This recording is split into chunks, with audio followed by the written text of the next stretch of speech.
pas été proactifs, n'ont pas été visionnaires de ce qui pourrait arriver quand un opérateur économique aussi influent que Dangote ouvre la bouche pour dire qu'il y aura des actions drastiques contre le Bénin. Nous sommes un pays dont le revenu est essentiellement fiscal.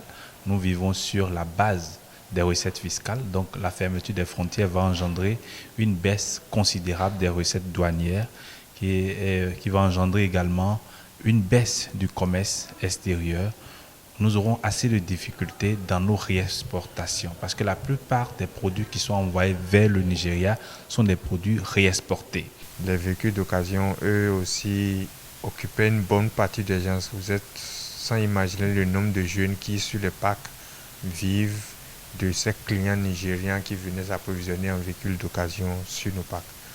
Tout cela étant à l'arrêt, tous ces jeunes vont se replier sur nos villes à l'intérieur du pays.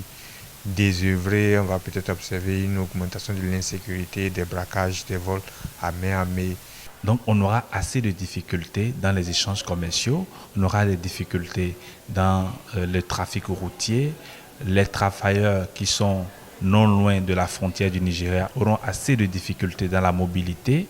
Donc on aura eu de grandes difficultés. Quand on prend par exemple l'essence, on constate que le prix de l'essence augmente au fur et à mesure que la fermeture persiste et que les mesures sont prises par le Nigeria pour endurcir le contrôle des frontières.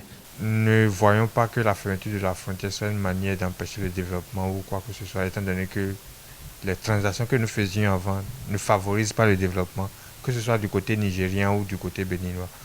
Nous utilisons le franc CFA au Bénin, le Nigeria utilise sa monnaie, le Naira. Des pratiques monétaires complètement différentes. Actuellement au Nigeria, la pratique monétaire veut renforcer la production locale au Nigeria, veut renforcer les producteurs locaux.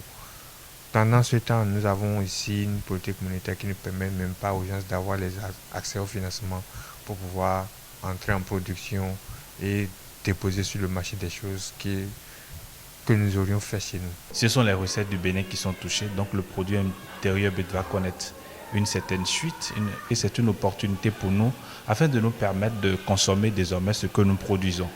Vous n'êtes pas sans savoir que lorsque le Nigeria a fermé les frontières, le prix de la tomate a baissé. La tomate coûte moins cher, le soja, le maïs, le gari, plusieurs produits vivriers coûtent aujourd'hui moins cher. Donc on a la possibilité aujourd'hui d'encourager nos populations à la consommation locale, à produire ce que nous consommons, à apprendre des techniques de transformation par exemple et de conservation de la tomate parce qu'on a des difficultés à conserver la tomate. Donc on peut mettre en place des industries de transformation pour conserver notre tomate sur une longue durée. C'est une opportunité, mais encore c'est une conséquence pour notre économie. La fermeture de la frontière est une occasion pour nos dirigeants de se réasseoir et de réfléchir sur une autre forme de gouvernance économique, sur d'autres choix économiques à opérer, notamment dans la transformation des matières premières, ce qui fait appel à des investissements dans le sens de l'industrialisation et qu'on n'ait plus forcément à aller chercher des étrangers venir investir chez nous en voulant dire qu'on cherche des investissements directs étrangers étant donné que tous ces étrangers rapatrient toujours leurs profits dans leur pays d'origine.